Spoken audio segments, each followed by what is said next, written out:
San Martino a Musile di Piave si sono aperti i tradizionali festeggiamenti organizzati dalla Proloco locale. Vediamo il servizio.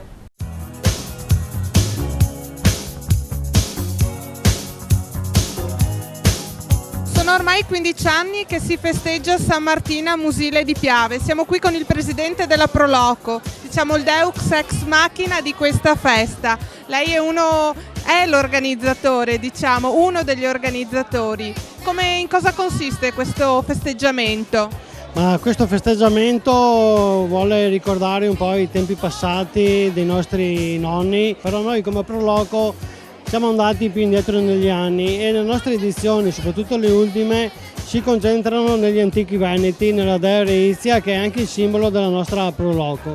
Quindi c'è la riscoperta un po' del nostro territorio che una volta era appunto abitato dagli antichi veneti e anche dei mangiari che una volta si usavano con queste popolazioni. Quindi questa cena questa sera sarà un rievocare la tradizione dei nostri vecchi? Esattamente, è dei nostri vecchi, ma diciamo dei nostri antichi vecchi, cioè proprio del 1100 a.C., quindi parliamo di circa 3000 anni fa, e vediamo che le tradizioni non sono cambiate, cioè sono dei cibi che noi magari abbiamo addomesticato, abbiamo elaborato, però i cibi tradizionali una volta c'erano e una volta venivano usati per famarsi, per dare da mangiare alla gente, quindi sono dei cibi che noi abbiamo elaborato e proposto ai nostri concittadini. Lei rappresenta la provincia, rappresenta il territorio, rappresenta il turismo. È molto importante la tradizione dei nostri antichi veneti come patrimonio del territorio e della popolazione.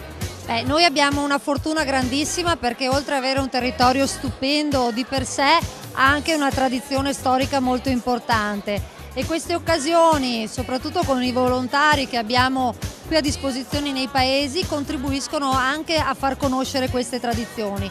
Importantissime per il turismo perché creano un'aspettativa nel turismo di conoscenza, di curiosità, però è importante anche per le nostre popolazioni, per i nostri cittadini che possono approfondire proprio la storia e cioè da dove veniamo.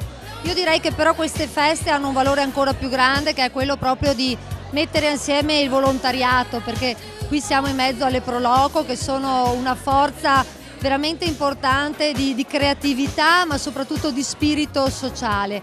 Questa sera appunto ci sono 200 persone, domani saranno in piazza e viene proprio da loro, c'è questa voglia di ritrovarsi e con il pretesto di far conoscere quelle che sono le tradizioni tipiche, creare anche dei momenti importanti di comunità.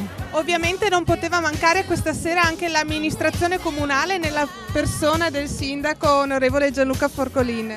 Buonasera, benvenuto a questa serata. Ovviamente grazie all'impegno fattivo della Proloco è possibile realizzare queste manifestazioni. Sono manifestazioni indubbiamente importanti per Musile di Piave, quindi è anche occasione per ringraziare l'associazione La Proloco per il grande lavoro che hanno prodotto per arrivare a questo risultato, a questo fine settimana importante con questo banchetto questa sera, ma soprattutto vi è la dimostrazione di un lavoro che non è solo di questi giorni, ma un lavoro che dura nei mesi e vedete solo come sono state presentate le signore, il banchetto e poi tutto appunto quello che è l'apparato che ha prodotto appunto la Proloco per arrivare a questo San Martino così importante. Quindi è un orgoglio, noi mettiamo lo strumento ovviamente meramente economico di supporto morale, come diceva prima anche l'assessore provinciale, ringraziamo la provincia per il supporto e noi dobbiamo ringraziare questo valore aggiunto, questo grande valore aggiunto che è dato dal lavoro di tante persone appunto che per il bene di Musile e per un'iniziativa così meritevole perdono tanto tempo prezioso per dedicarlo a Musile e per valorizzare questo territorio nella sua cultura, nella sua storia, nelle sue tradizioni e questa sera è un bellissimo risultato.